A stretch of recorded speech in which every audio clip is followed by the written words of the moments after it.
Yalla Boker Tov, Beshem Hashem Naaseh Venatzliach. On est ce matin le mercredi 26 du mois de juillet et le 8 du mois de Av, veille de Tisha B'Av ce soir, en espérant un miracle, Bezrat Hashem, qu'on n'ait pas à s'asseoir par terre ou à jeûner.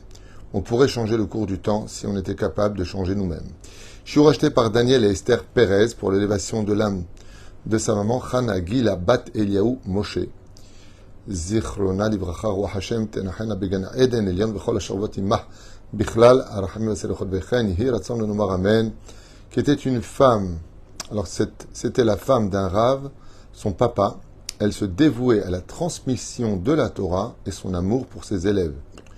Yafé Meod, non seulement elle était religieuse, mais de qui plus est, elle aidait les autres à se rapprocher al Shulchano Shel Avinu Shebashamayim Bezrat Hashem, qui est une très très très grande mitzvah. Tout celui qui peut faire quoi que ce soit, qui que ce soit, et avec qui que ce soit pour le ramener, ne serait-ce qu'à une seule mitzvah de la Torah, sa vie valait le coup d'être vécue.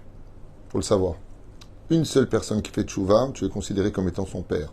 Une seule personne. Comme c'est marqué, va y avoir Abraham, im kol hanefesh asher asa beharan. Il est venu avec les âmes qu'il a fait. On ne fait pas des âmes. Si, il leur a fait faire tchouva, donc c'est comme si c'est lui qui les avait fait. On rappellera l'élévation de l'âme chez le com était Israël Bichlalam Hashem Atov Gisèle Mazal Bat Zipora Lion Sase Bat Hanina Esther Bat Miriam épouse Cohen Salmon Fresh Ben Fortune Patassar les Bat Zeira Sonia René Bat Suzanne Shoshana Vechen. Est-ce que je mets mes affaires moi 2 secondes. On pensera pour ce soir à Mordechai Ben Yitzhak et Bernard Ben Yitzhak Verosa. C'est aussi leur askara ce soir, au Hashem Tenachena Began Eden Lelion, Oufren l'élève Alfa Avdalim pour une grande refouach lema Yaakov Ben Sarah Laloum, pour faire des télim pour lui, Bezrat Hashem, Tzipora Chaya Bat Sharon Mazal, réussite pour Evelyn Rivka Bat Sarah, Oufren Hashem Atov Levana Dvora Cohen Bat Esther Shoshana, Chaya Sophie Bat Sheva, Bat Chava, Oufren Mazal Tov Evelyn Bat Alice Mishpachat Ben Shabbat, de la Côte d'Azur, Hashem Varech Otam, Chaya Batsara, Nancy Rachel Bat Silvet Gazelam, Joël Myriam Batsara, Sarah Batsassia, Emir Ben Routsoufan et leurs enfants, Joël Shlomo Ben Zeira, Chaya Ruchama Esther Bat Rivka Ben Simon, Anna El Narifanala, Yana Ben Esther, Sarah Taleb Bat Efrat Myriam Moratimi, Ima Yekara, Vekol Cholé, Vecholim, Vecholot, Israël, Vecholatar Baatar. On commence notre shiur en espérant Bezrat Hashem que chaque mot montrera Bezrat Hashem Chana Gila Bat Eliaou Moshe, qui ont acheté ce shiur Hashem Verechotam B'Chol Asher Lahem pour donc Daniel et Esther Pérez. Ok, on rentre maintenant dans le sujet que je voulais développer avec vous ce matin avec l'aide d'Hachem. On a l'habitude de dire d'Akadosh Baruch Hu toutes sortes de titres. Dieu est grand, Dieu est miséricorde, Dieu est bon, on appelle même le bon Dieu. Chacun lui donne une définition par rapport à ce qu'il a vécu. Il y en a même qui disent par contre que Dieu est dur, Dieu est injuste, où était Dieu pendant ceci et cela. Ce qui fait qu'on a dans la Torah des médiniout, c'est-à-dire des règles à ne pas franchir. Des règles à ne pas franchir. Et une des règles les plus importantes, c'est de ne jamais réfléchir sur les plans divins. Remettre Dieu en question, c'est avoir atteint le point le plus dramatique de la émouna et de la vie d'un homme. Pourquoi Dieu tu me fais ça? Qu'est-ce que je t'ai fait? De remettre Dieu en question. On a vu à maintes reprises dans la Gemara que les plus grands d'Israël ainsi que des personnes qui étaient moins grandes ont demandé des réparations parce qu'ils avaient osé remettre Dieu en question.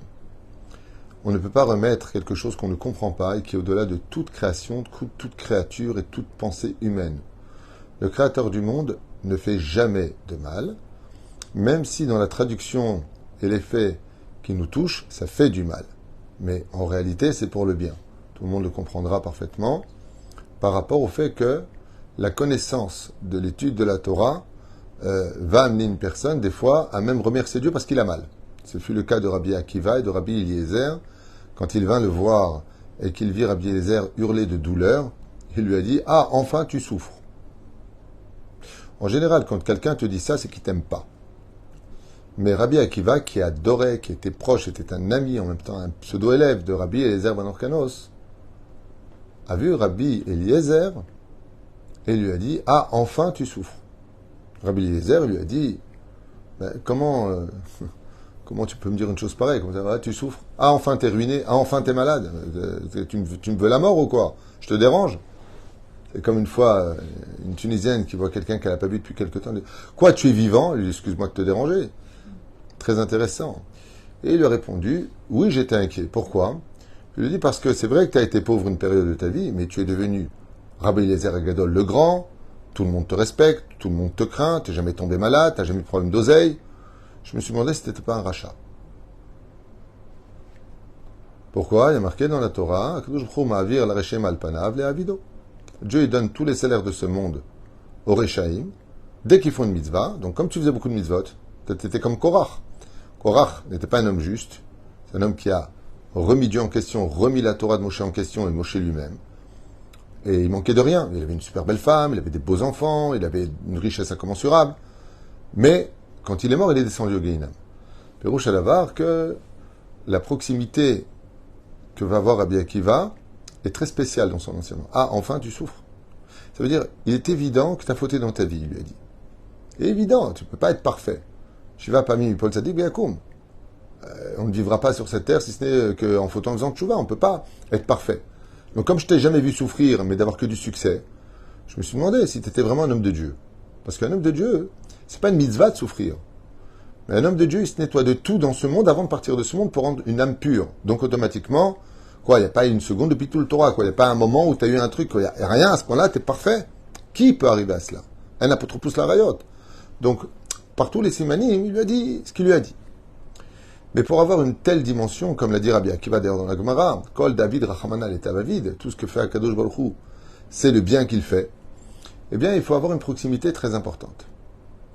Et les questions qui interviennent souvent dans la colère et l'émotion de la tristesse et des coups qu'on prend dans la vie, nous mènent des fois à être en colère contre Dieu. Et pourquoi on est en colère?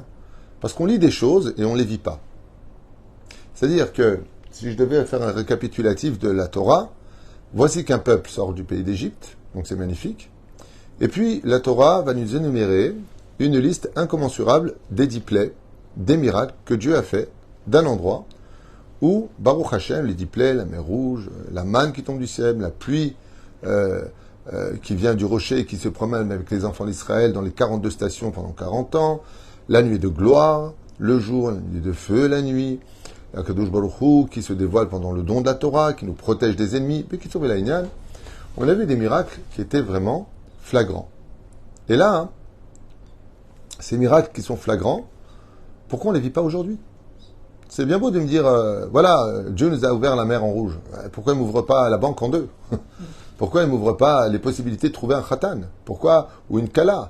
Pourquoi il ne m'offre pas l'opportunité de gagner correctement ma vie? Pourquoi il y a tout le temps un besoin de galérer dans la vie avec cette situation nauséabonde d'être constamment en doute d'un lendemain? Réponse de la Torah, on ne t'a pas demandé d'être en doute. Il suffit simplement d'avoir de la émouna, d'arrêter de te prendre la tête pour comment on va faire. Azov, que je trouve, c'est où tu en es. Et la raison pour laquelle souvent on souffre, c'est parce qu'on fait d'un côté des réparations, de l'autre côté, si on avait tout, on n'aurait pas besoin de lui parler. Donc pour compris, pour que rien ne soit jamais un acquis, pour mettre à l'épreuve notre émouna, et ainsi de suite, eh bien, le Créateur du monde va, Be'etzem, disparaître. Il va se mettre en retrait pour laisser apparaître un espace dans lequel tu devras le remplir avec ta émouna. C'est-à-dire, le pont de jonction entre moi et mon Créateur, c'est la émouna. Et si j'ai de la émouna, j'attends pas de réponse. Donc, j'ai pas de question. Donc, je ne vais pas faire l'erreur de me dire, tiens, je vais juger Dieu. Et pourquoi Dieu me fait ça? Qu'est-ce que je lui ai fait? Et ainsi de suite. Regarde le Shulchan Aruch. Tout ce qui a marqué dedans, vois si tu fais ce qu'il faut à côté, tu verras que tu n'auras plus de questions au bout d'une page. Pas deux pages. C'est-à-dire, la Torah, elle te demande, tu es shomer nigia, tu fais attention à ce que tu regardes dans tes yeux, tu parles pas des uns et des autres, à ce moment-là, tu es tzaddik. Il faut mieux te calmer. Chut, tais-toi, c'est mieux. Pourquoi? Parce qu'on pense que Béhémet, Dieu nous doit tout et nous on lui doit rien parce qu'on est, on est des créatures et qu'on est faibles. L'onachon. Dieu nous a donné les moyens de nous battre et nous a donné les moyens d'évoluer dans la vie. Alors la question qui est posée, c'est pourquoi Béhémet, aujourd'hui, on n'a pas tous ces miracles? Pourquoi on ne vit pas des grands miracles? Waouh! Réponse. Et heureusement qu'on ne les vit pas. Pourquoi? Parce que vous avez remarqué que tous ceux qui ont vécu les miracles, comme le dit Rabbi justement Akiba, n'ont pas de part du monde futur. Ils sont sortis dans le désert, ils ont vécu des miracles surnaturels, Et ils sont tous morts. Waouh. Tous morts. Sauf deux. Kalev, Ben Yefune, Yoshua bin Nun. Pourquoi? Parce que plus Dieu se dévoile de façon surnaturelle, et plus Al-Midatadin, elle va te tomber dessus. C'est-à-dire que plus Dieu se dévoile, et moins tu as le droit à l'erreur. Le problème, c'est Gadol Yetzerara Minoso, c'est que plus Dieu se dévoile dans les miracles, et plus ton Yetzerara va grandir avec cela. Donc, on a reçu la Torah, on a fait le veau d'or. Ouh, Makara, ça nous a coûté la vie, 3000 morts. C'est-à-dire que plus Dieu se dévoile, et moins tu auras d'excuses. Puisque Dieu s'est dévoilé. Tu voulais le truc surnaturel. Dieu, montre-toi et on croira en toi. Eh bien voilà, c'est fait. Nous, Az, ça nous a amené à notre perte. Deuxième explication qui est la plus puissante de toutes, et la plus logique de toutes, c'est tout simplement parce que la Kadosh Baruch Hu, Ishtabar Vitalish Molad, il s'est dévoilé à un peuple qui était complètement assimilé. Un peuple vient de naître, et ce peuple qui vient de naître, ça ressemble à un enfant qui vient de naître. Un enfant, il dépend de qui? De sa maman. Il ne peut pas bouger lui-même. Donc le peuple d'Israël qui est né, se devait d'être dans les bras d'Akadosh Baruch Hu pour connaître notre Dieu, on ne le connaissait pas. Il y a un Dieu dans le ciel, et il dirige tout. D'accord, mais moi, c'est qui celui-là? Il y a Osiris et Parapis, qui aussi, il dirige. Au moins, lui, je le vois. Donc, qu'est-ce que fait Akadosh Baruch Hu? Pour nous sortir de l'idolâtrie qui était symbolisée par des statues que l'on pouvait voir, Akadosh Baruch Hu s'est montré en disant, voilà, je suis l'Éternel votre Dieu. Voilà, c'est moi, maintenant vous me voyez. Il y avait un besoin, dans cette époque précise, de prouver de façon rationnelle que Dieu existait et que sa force était incommensurable, pour qu'on puisse se raconter de génération en génération. Mais une fois que c'est fait, et que Dieu nous a donné sa Torah et ses mitzvot, et qu'à travers l'accomplissement de cela, on peut enfin trouver Dieu, alors Dieu maintenant se cache. Regardez bien l'évolution d'un enfant, il est tout le temps près de sa mère, parce qu'il est fragile, il grandit, donc il a besoin de sa maman par-ci, maman par-là, et une fois qu'il atteint un certain degré de maturité, c'est la mère qui dit « Alors, t'es où? Tu m'as pas appelé hier. » Vous avez remarqué comment ça se passe? Et à un moment, c'est l'enfant qui disparaît. Et qu'est-ce qu'attend la mère? Que le téléphone sonne. Maman, ça va, t'as besoin de quelque chose. C'est moi maintenant qui t'appelle. Puisque je t'ai donné la maturité et l'assurance de pouvoir devenir indépendant, dans ton indépendance, dans ton libre arbitre, maintenant, il y a une volonté que... Quoi, t'as pas vu tes parents depuis une semaine, quoi, tu les as pas appelés? Ainsi, le Créateur du monde, il dit, moi je t'ai fait grandir. L'évolution du peuple d'Israël traverse toutes les époques. Mais ça fait une entité. Nous sommes la continuité de ceux qui sont sortis du pays d'Égypte. Nous sommes le peuple qui continue. Donc, il est logique que, au début, nous ayons vécu de grands miracles dont on doit parler, Pessah, la bouche qui part, et qu'aujourd'hui, on ne doit surtout pas vivre ces miracles surnaturels. Parce que c'est comme si que t'as un problème à la banque et t'as ta mère qui dit voilà, maman, elle va venir, elle va parler avec le banquier. Non, maman, est-ce que tu peux m'aider juste financièrement? Tu m'envoies un peu d'oseille. Elle parle à ça. Mais moi, je vais négocier. Pourquoi? J'ai grandi. J'ai pas besoin que tu viennes avec moi. J'ai pas besoin que tu m'ouvres la mer. Pourquoi? Je sais nager. J'ai une barque. J'ai plus besoin de cela. Ma barque, c'est la Torah. Et les rames, ce sont les mitzvot. Avec les mitzvot que je vais maintenant mettre en application au niveau de mes actions. Donc je vais rejoindre le rivage de l'autre côté. Parce que j'ai des moyens sans que tu te dévoiles. Et pourquoi? Parce que si j'ai besoin que tu te redévoiles, c'est comme si qu'un homme, il a vécu avec sa mère jusqu'à un certain âge, et il dit, moi, je suis né du Saint-Esprit. Pourquoi? Eh bien, parce que, voilà, ma mère, elle n'est pas là, je la vois pas. Mais ton existence prouve que tu as un père et une mère.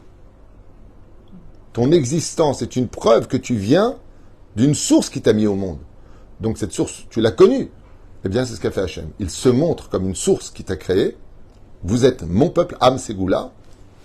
Mais une fois que c'est fait, c'est à toi de revenir voir papa et maman. C'est à toi de les vaquer, donc Shaharit, Mincha, Arvit. Tu viens voir celle, la Shrina, qui t'a mis au monde. Zéperouchadava pour lequel nous allons créer cela. Cette situation va se définir par deux histoires, ou trois, peut-être que je vous avais noté comme ça hier soir, pour vous faire partager une étude sympathique à mon avis. Et la première histoire qui est très très important à retenir, c'est celle de celui qui marche donc dans la rue, comme ça, il marche, et puis il reçoit une claque au niveau du cou. Paf! Il se retourne. Et il ne connaît pas cette personne. Comment il va réagir? De façon assez violente. Qu'est-ce qui vous arrive? Vous êtes malade? Il peut même lui rendre le coup. De quel droit vous levez la main sur moi? Les choses peuvent prendre tout de suite une tournure assez dramatique. Lama, parce qu'il a levé la main. C'est là. Mais imagine que tu marches et que tu reçois une tape sur le cou. Tu te retournes et c'est moi. comment tu réagiras? Avec le sourire comme tu viens de le faire. Rouge à la quand on connaît la personne, on aime la personne, on a confiance en cette personne, on a vu que cette personne-là veut notre bien, alors automatiquement, quand on se retourne, oh, comment ça va? Non seulement on ne se plaint pas, il n'y a pas d'animosité, il n'y a pas de colère, il n'y a pas de mauvais rendu, mais au contraire, un effet de Baruch Haba. Donc qu'est-ce qui va faire de notre situation, qu'elle soit bonne ou mauvaise, la relation que tu as avec Dieu? Si ta relation que tu as avec Hachem a une proximité d'amour, de sincérité et de qui plus est, de confiance, alors quand tu prends un coup, quand tu te retournes en disant mais c'est quoi ce coup que je viens de prendre? Eh bien automatiquement, tu le vis bien. Deuxième exemple qui est très connu, qui a été repris et repris, c'est l'histoire d'un enfant avec son père qui marchait. Et le père dit à son fils la phrase suivante, juste que je reviens un petit peu en arrière. Okay. Oui, c'est ça. Il manquait une phrase. Un jour, un enfant a posé la question à son père, est-ce que Dieu est grand? Est-ce que Dieu, il est vraiment Dieu, quoi? Péroucha, pas grand. Hein. Est-ce que Dieu est grand? Péroucha, est-ce que Dieu, il est aussi grand, ou plus grand encore que l'univers? A posé un enfant de 4-5 ans. Et en guise de réponse, le père lève les yeux vers le ciel, et il dit à son fils, regarde, il y a un avion qui passe là-haut. Effectivement, très haut dans le ciel, il y avait un avion qui était en train de passer, pour entrer donc dans la ville, et se poser. Et il lui a dit, est-ce que tu le vois? L'enfant lui a dit, oui, je vois l'avion. Il lui a dit, comment il est grand ou petit? L'enfant il regarde comme ça, il dit, il est tout petit, petit, petit, petit. Il lui a dit, ah bon? Allez, rentre dans la voiture. Et voilà qu'après 3 heures de route, ils arrivent à l'aéroport. Et quand ils arrivent comme ça à l'aéroport, ils voient l'avion qui est en train de se stationner. Et il lui dit, tu sais, c'est quoi cet avion-là? Il dit, ça, c'est l'avion que tu as vu là-haut. Et l'enfant regarde l'avion et dit, mais papa, il est immense. Il est immense. Il est même très épais. C'est un double étage. Alors il lui a dit, mais tu m'as dit qu'il était petit. Il lui a dit, non. Tout à l'heure, de là où je l'ai vu, il était petit. Mais maintenant que je suis à côté, je le vois grand. Et le père lui a répondu, c'est exactement comme ça qu'est notre relation avec Dieu. Plus tu t'éloignes de Dieu, et plus tu vois Dieu comme étant pas nécessaire dans ta vie. Tu le vois petit, parce que tu es loin de lui. Mais plus tu t'approches, plus tu étudies la Torah, plus tu te renforces dans les mitzvot et dans l'humilité, plus tu vas, Be'ezrat Hashem, t'annuler pour le laisser te pénétrer, plus tu vas mettre tes yeux dans la Gdusha, dans la pureté de la Torah, et là tu vas te retrouver à côté de cet avion, et là tu dis, mais il est immense. Ainsi donc, une personne qui est proche voit Dieu extrêmement grand au-dessus de tout, et une personne qui est loin voit Dieu comme étant un hasard, une force énergétique, un système de réglage qu'on ne peut pas comprendre, un extraterrestre, toutes sortes de religions, de sectes qui vont se créer comme les sciences, qui est une forme de religion d'une certaine façon, qui vont donner cette terrible proximité d'un jugement, en fin de compte, où on fait Dieu un égal, où on fait Dieu une infériorité. C'est-à-dire que nous allons dire qui est Dieu. Alors qu'en réalité, nous ne savons pas qui nous sommes, nous. Donc comment on peut définir celui qui nous a créés? Mais la reine, toute cette relation que nous avons va être, en fin de compte, assujettie au niveau de ta avodat Hashem, de ton travail dans l'existence de tes mitzvot. Ainsi donc, ce sont les choses, plus tu es loin de la Torah et des mitzvot, et plus, malheureusement, tu vois Dieu tout petit, petit, petit, et ne prêtera même pas attention à lui. Ça veut dire que tu peux carrément en arriver à vivre Dieu comme étant un élément naturel de la vie, comme des arbres, la forêt, les ruisseaux, les lacs, les océans. Pour toi, Dieu il ferait partie d'une espèce de paysage dans lequel, tant qu'il ne me dérange pas, moi je veux bien croire en lui, mais pas à la condition il rentre dans ma vie privée telle que moi j'ai envie de la vivre. La question c'est qui tu es. Et donc, mais si tu te rapproches de lui par l'étude et l'accomplissement des mitzvot, alors tu verras Dieu de plus en plus grand. Et pas simplement ça, tu seras même impressionné de sa sagesse, de sa bonté, de sa patience, de son amour et surtout de sa justice. Mais surtout, commencera à réaliser et vivre combien grand est ton mérite de le servir et d'avoir été choisi pour le représenter. Alors, si des personnes ils ont beaucoup de Emouna, comment ça se fait que comment ça se fait que Dieu ne fait pas des miracles directement? C'est-à-dire que si vous avez dit que plus tu as de la émouna, plus tu as Kadosh Baruch Hu, plus tu vas le ressentir. C'est une Il y a très pas très de bonne miracle. question que tu poses. Pourquoi, dans ce cas-là, ceux qui sont extrêmement proches de Dieu, on ne vit pas des miracles? Eh bien, la réponse est dans tous ceux qui étaient proches de lui. On allait voir Baba Saleh pour des choses qui étaient condamnées, il y avait des miracles? Bonne réponse. Le Rabbi? Bonne réponse. Comment ça s'appelle? Rav Ovadia Yosef? Rav Shteiman? Rav Kanievski? Combien d'histoires? Tous les tzadikim, Rabbi Yaakov Abu Hatzera, des gens aveugles. Donc tu viens de poser le pied exactement là où. Qui mérite de vivre des miracles qui rappellent l'histoire de la sortie d'Égypte? Ceux qui sont très très proches de Dieu. Parce qu'à partir du moment où toi tu as fait ton chemin pour aller voir ta mère, pour retrouver ta maman, c'est toi qui viens vers elle. Donc tu t'es investi dans la Gdusha. Alors Dieu il te donne plus que ça. Il te dit au fait, le sceptre avec lequel j'ai fait des miracles, je te le mets dans tes mains. Ça dit Gozer Hashem Ekayem. Donc pour répondre à ta question, eh bien, la réponse était dans ta question. Alors comment se fait-il qu'on n'ait pas de grands miracles? Mais c'est pour ça qu'on va voir les grands. Quand tout est condamné par la médecine, que dans les affaires tout est fermé complètement. Tu vas voir un grand d'Israël comme Rabbi Moshe Deri. Combien de fois j'ai vu des miracles chez lui? Des gens complètement rasement, la tumeur, le machin, le truc. Il n'y a plus rien. Pourquoi? Parce qu'il était tellement proche de Dieu.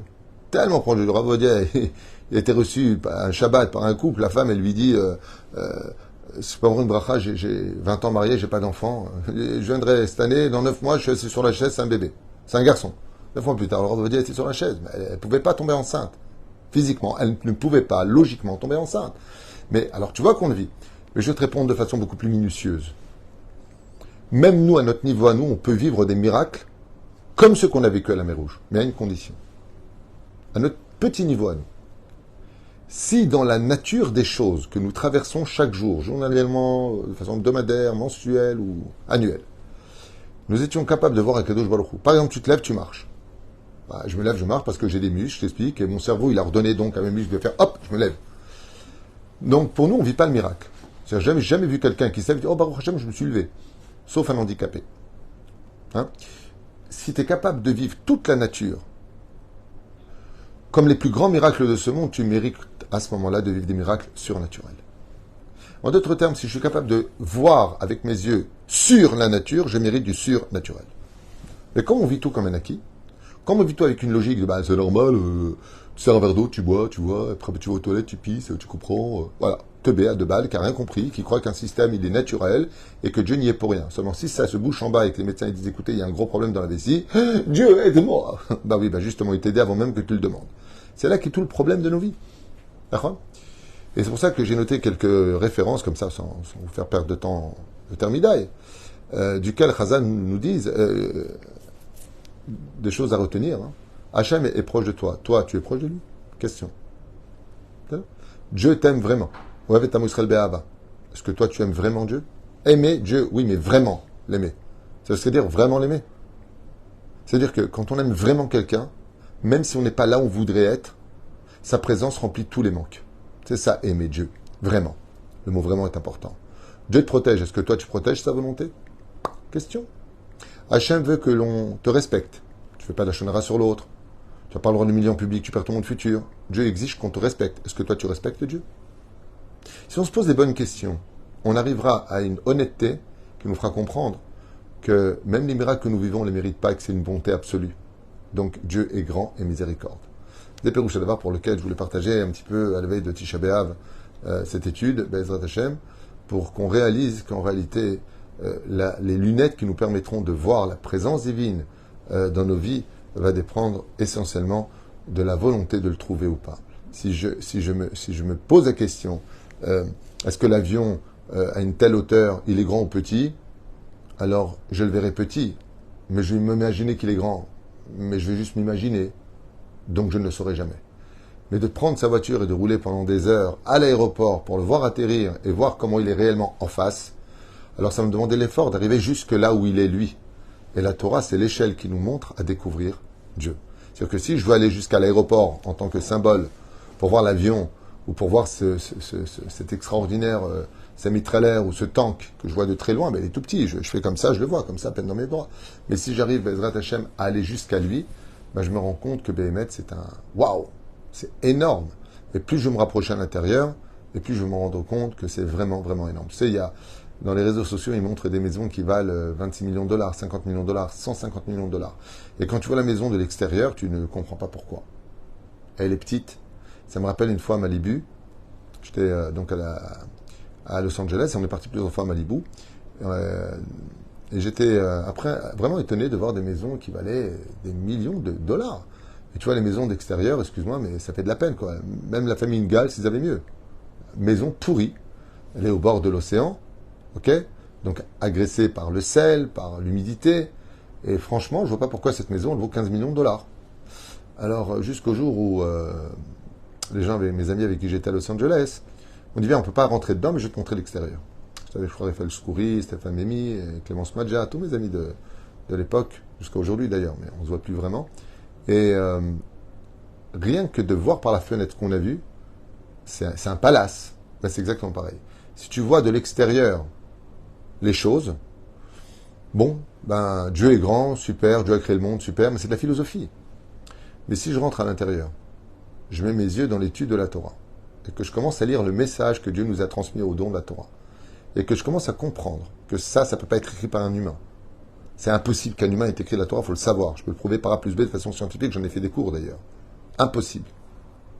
Eh bien, surtout dans le parachat de Shmini, par exemple. Ok, où là-bas on te dit, voici tous les animaux qui sont comme ci, comme ça. Comment je peux le savoir? Même les plus grands chercheurs scientifiques aujourd'hui ne connaissent pas plus de 5% de ce qu'il y a dans l'océan. La Torah, elle te dit, sache une chose. Ne te fatigue pas. Tous les poissons qui ont des écailles ont automatiquement des nageoires. Et si on trouve le contraire, on l'a jamais trouvé. Voici les 4 animaux qui sont des ruminants. Ou qui sont des... comme la gerboise, par exemple. Ou le lièvre. C'est pas un ruminant, c'est un rongeur. La Torah te dit non, c'est un ruminant. Mais non, c'est un rongeur. Vous dites n'importe quoi dans la Torah.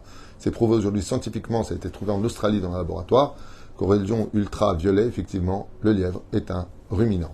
Il remonte toutes les 30 secondes une petite substance qui est impossible à l'œil vu. Ok? Et ça a été observé par un laboratoire qui, Béhémet, a voulu vérifier la véracité de la Torah. Comment mon cher Rabbeinu pouvait le savoir? Il avait des rayons laser, il avait ceci, il avait cela. Seul celui qui a créé les animaux peut le savoir. C'est donc la Torah sait de quoi elle parle. Et Baruch Hu, Baruch Shemo, plus tu vas rentrer à l'intérieur, plus tu vas te rendre compte que, par exemple, une maison qui vaut 150 millions de dollars, en dessous, en réalité, il y a 3000 mètres carrés, c'est un bunker, avec des forêts, des trucs de fou. Mais d'extérieur, tu ne le vois pas.